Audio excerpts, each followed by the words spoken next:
दोस्तों, क्या आप नाबार्ड डेयरी लोन योजना के बारे में जानना चाहते हैं? अगर आप एक डेयरी बिजनेस शुरू करना चाहते हैं या आपका कोई पहले से इस तरह का बिजनेस है और आप उसे ग्रो करना चाहते हैं या बढ़ाना चाहते हैं, लेकिन आपके पास पैसे की कमी है जिसके कारण आप अपने डेयरी फार्म को ग्रो नहीं कर पा रहे हो या फिर डेयरी बिजनेस को शुरू नहीं कर पा रहे हो, तो आप नाबार्ड डेयरी लोन योजना के तहत लोन लेकर के बिजनेस को बढ़ा सकते हैं या अपनी नई डेयरी फॉर्म खोल सकते हैं। इस वीडियो में हम नाबार्ड के बारे में समझेंगे कि नाबार्ड क्या है और नाबार्ड के तहत आप डेयरी लोन कैसे ले सकते हैं। इसमें लोन लेने के लिए आपको आवेदन कैसे करना होता है और आवेदन करने के लिए आपके पास कौन कौन सी डॉक्यूमेंट्स होनी चाहिए। साथ ही ये भी जानेंगे कि बैंक की क्या क्या कंडीशन होने वाली है लोन देने के लिए। ये सारी कंप्लीट जानकारी आपको इस वीडियो में देखने को मिलेगा। बस आपको क्या करना है कि वीडियो को लास्ट तक देखना है और चैनल को सब्सक्राइब कर देना है। हेलो एंड नमस्कार दोस्तों, मैं आपका अपना साथी मुकेश झा आपके अपने चैनल ऑनलाइन विद मुकेश पर स्वागत करता हूं। दोस्तों, सबसे पहले हम नाबार्ड के बारे में समझ लेते हैं कि आखिर नाबार्ड है क्या। नाबार्ड के बारे में समझना इसलिए जरूरी है क्योंकि कई लोग ये समझते हैं कि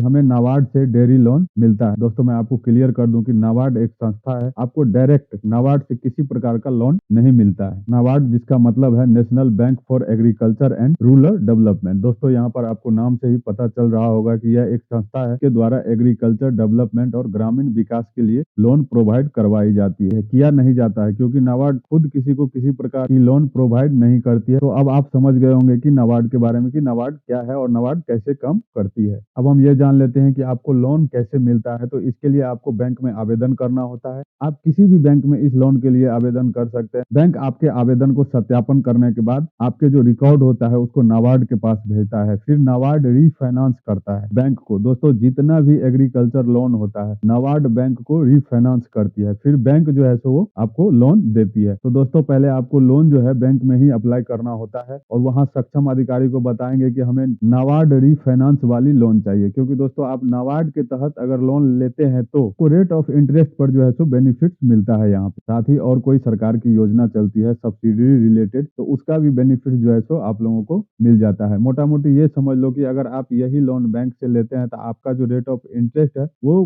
काफी बढ़ जाता है।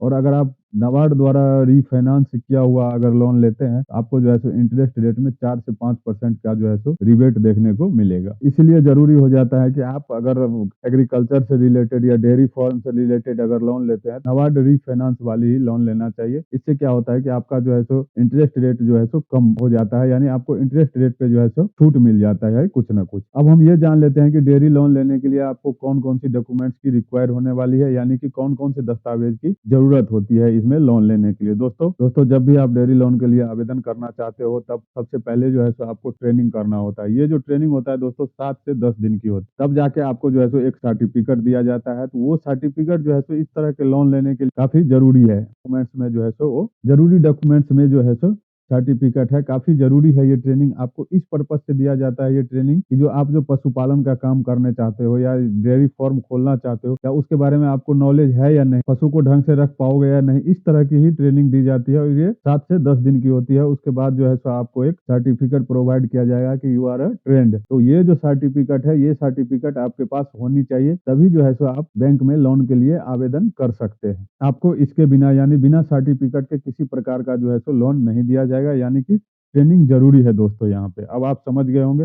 उसके बाद है कि आपके पास एक कंप्लीट प्रोजेक्ट रिपोर्ट होनी चाहिए। दोस्तों, जब भी आप इस तरह का लोन लेते हैं बैंक द्वारा आपसे जो है सो एक प्रोजेक्ट रिपोर्ट मांगी जाती है। ये आपके बिजनेस से रिलेटेड होता है जिसमें कंप्लीट जानकारी होती है आपके बिजनेस के बारे में कि आप कौन सा बिजनेस करना चाहते हैं, आपके व्यवसाय का उद्देश्य क्या है, आपके पास लेबर कितना रहेगा, अगर आप डेयरी के काम करना चाहते हैं तो आपके पास पशु किस नस्ल का होगा, पशु कितना होगा, दूध का उत्पादन कितना होगा, दूध की सेल आप कहाँ पर करने वाले हो, आपका इन्वेस्टमेंट कितना होने वाला है, इसमें आपको प्रॉफिट ऑफ मार्जिन क्या होने वाली है। इस तरह की सभी जानकारियां शामिल होती है प्रोजेक्ट रिपोर्ट में। इसीलिए आपके पास एक कंप्लीट प्रोजेक्ट रिपोर्ट होना ही चाहिए। अगर आप एक कंप्लीट प्रोजेक्ट रिपोर्ट अपने से नहीं बना सकते हैं तो आप किसी सीए को हायर करके इस काम को करवा सकते हैं और एक अच्छी प्रोजेक्ट रिपोर्ट जो है सो बनवा सकते हैं। ये काफी जरूरी डॉक्यूमेंट्स होता है दोस्तों। जैसे कि मैंने आपको पहले ही बता दिया, अगर आप लोन लेना चाहते हैं किसी व्यवसाय के लिए तो आपके पास एक कंप्लीट प्रोजेक्ट रिपोर्ट होना ही चाहिए। इसके अलावा आपके पास भूमि से संबंधित डॉक्यूमेंट्स होने चाहिए। अगर आपकी खुद की भूमि है यानी आपकी खुद की जमीन है तो उसके रजिस्ट्री के दस्तावेज आपके पास होने चाहिए। अगर आपने भूमि लीज पर ले रखी है तो उसका रेंट एग्रीमेंट आपके पास होना चाहिए। इसके बाद जो नेक्स्ट डॉक्यूमेंट है दोस्तों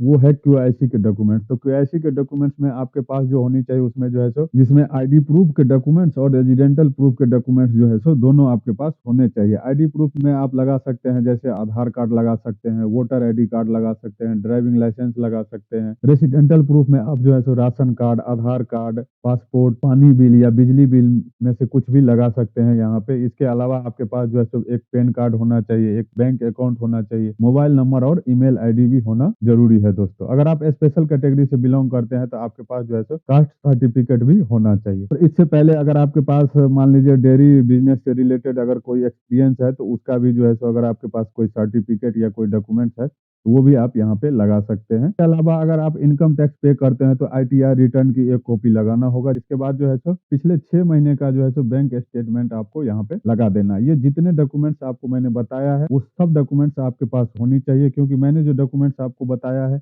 वो आपको बैंक को तो देना ही देना है। इसके अलावा भी बैंक आपको और कोई भी डॉक्यूमेंट्स की रिक्वायर करता है तो वो भी आपको साथ में देना होगा। अब हम ये चर्चा कर लेते हैं कि डेयरी लोन लेने के लिए बैंक की क्या क्या कंडीशन होती है।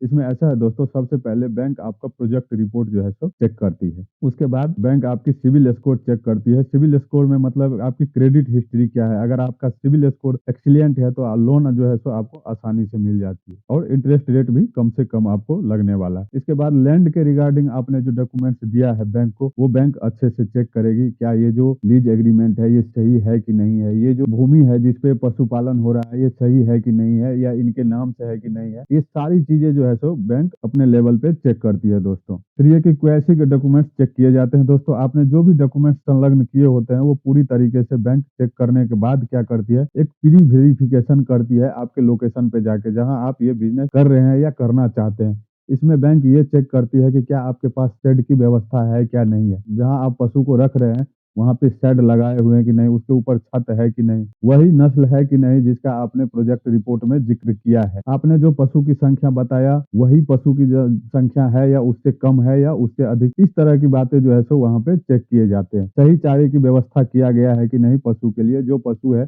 उसके लिए सही चारे की व्यवस्था आपके पास है कि नहीं है।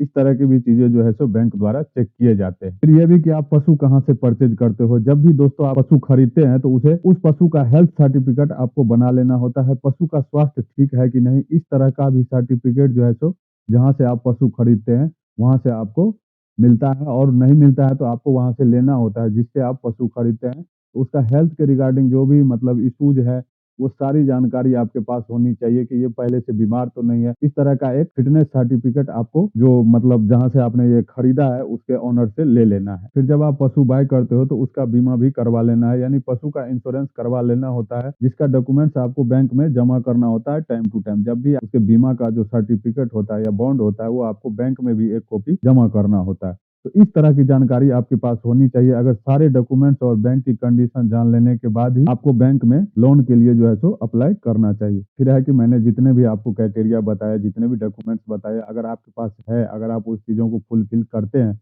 तो आप एलिजिबल हो जाते हैं इस लोन के लिए। और तो फिर है कि लोन लेने के लिए आवेदन कैसे करना है। तो इस तरह का सवाल आपके मन में आ रहा होगा कि जब मैं एलिजिबल हूं तो अब मैं आवेदन कैसे कर सकता हूं। तो दोस्तों मैं आपको बता दूं कि इसमें आवेदन करने का सिंपल प्रोसेस मैं आपको बताने वाला हूं। आपको बैंक में जाना है, लोन विभाग में जाना है, आपको बताना होगा कि मैं नाबार्ड के तहत पशुपालन लोन लेना चाहता हूँ। तो आपको बैंक द्वारा एक एप्लीकेशन फॉर्म दिया जाएगा जिसे अच्छी तरह से फिलअप करवा लेना है आपको, और जितने डॉक्यूमेंट्स हमने बताए वो सारे लगा देना है और बैंक में जमा कर देना है। आगे का जो प्रोसेस होता है वो बैंक करती है। लोन अप्रूव करने के बाद आपको बैंक की तरफ से कॉल आता है और आगे का प्रोसेस जो है सो फिर बैंक ही कंप्लीट करती है। तो ये था दोस्तों नाबार्ड के तहत लोन लेने का कंप्लीट प्रोसेस। आई होप कि सब कुछ आप अच्छी तरह से समझ गए होंगे। फिर भी किसी तरह का डाउट रह जाता है तो आप कमेंट बॉक्स में कमेंट करके हमसे पूछ सकते हैं, और इसी तरह के वीडियो देखने के लिए आप चैनल को सब्सक्राइब कर ले, वीडियो को अपने दोस्तों फैमिली ग्रुप में शेयर कर दे। मिलते हैं फिर एक नई इन्फॉर्मेशन के साथ।